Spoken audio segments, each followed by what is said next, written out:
Assalamualaikum warahmatullahi wabarakatuh. Pada hari ini kita kembali mengupdate terkait progres pengerjaan landasan landing dan take off atau runway Bandara IKN di Kalimantan Timur.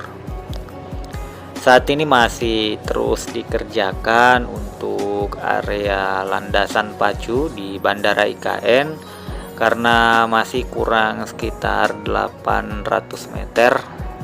Ya, paling tidak sekarang ini tinggal tersisa 6-700 meter karena beberapa hari terakhir ini pembangunannya terus dikerjakan di lapangan. Sementara ini hingga akhir tahun spesifikasi bandara di IKN itu lebarnya adalah 30 meter dan panjangnya 3000 meter.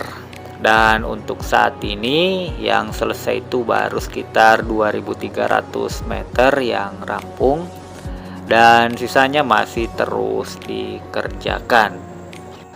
Kabarnya hingga akhir tahun nanti pengerjaan bandara ini akan ditargetkan rampung semua, baik itu lokasi landasan pacunya, kemudian stasiun bandaranya maupun kawasan lainnya seperti penanaman rumput di sekitar landasan pacu.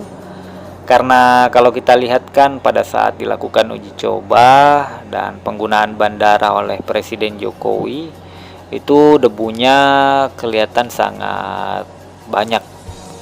Sampai-sampai pesawat kepresidenan setelah landing di IKN ini itu harus disiram dulu. Infonya, Presiden Jokowi menyatakan pembangunan IKN atau bandara di IKN akan rampung di akhir Desember 2024. Bandara ini akan rampung yakni sekitar 3000 meter kali 30 yang bisa didarati pesawat berbadan besar. Kalau saat ini itu masih belum bisa ya karena belum rampung sekitar 3000 meter. Bahkan ke depan katanya bandara ini bisa melayani komersial untuk umum, baik itu seperti masyarakat umum maupun untuk penerbangan haji dan umroh. Jadi dengan hadirnya bandara IKN ini pasti nantinya ke depan banyak lalu lintas dari dan menuju ke IKN. Presiden Jokowi sendiri itu sudah melakukan landing ya di bandara IKN ini pada Selasa lalu. Ia mengungkapkan kesannya bisa mendarat dengan mulus dan lancar. Soal infrastruktur, Presiden Jokowi mengatakan bandara ini memang tidak terlalu besar, namun baginya sudah lebih dari cukup untuk menjadi penghubung bagi ibu kota baru. Dan tentunya kalau melakukan perjalanan luar daerah itu semakin mudah untuk kembali ke IKN.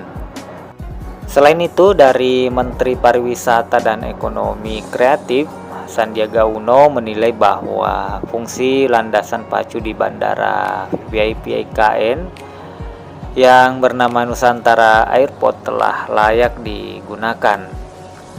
Hal itu dirasakan oleh Pak Sandiaga seusai melakukan pendaratan pertama bersama Pak Menhub saat menghadiri agenda groundbreaking atau peletakan batu pertama Hotel De Prima Nusantara. Jadi kemarin kan banyak kegiatan groundbreaking di IKN dan rata-rata yang dari luar Pulau Kalimantan itu dia langsung landing ke Bandara IKN ini karena jarak antara Bandara IKN ke titik pusat pemerintahan IKN itu sangat dekat dibandingkan harus landing ke Bandara Sepingan Balikpapan atau di Sultan Haji Muhammad Sulaiman. Nah, Pak Sandiaga juga mengatakan bahwa sejumlah fasilitas lengkap di bandara sudah ada, itu terparkir dengan baik dan baik untuk digunakan. Dia menyampaikan dengan hampir selesainya pembangunan bandara IKN yang telah dilakukan, uji laik fungsi oleh Kemenhub itu dapat segera digunakan hingga akhir tahun ini, dan semoga katanya bisa rampung semua di akhir Desember ini.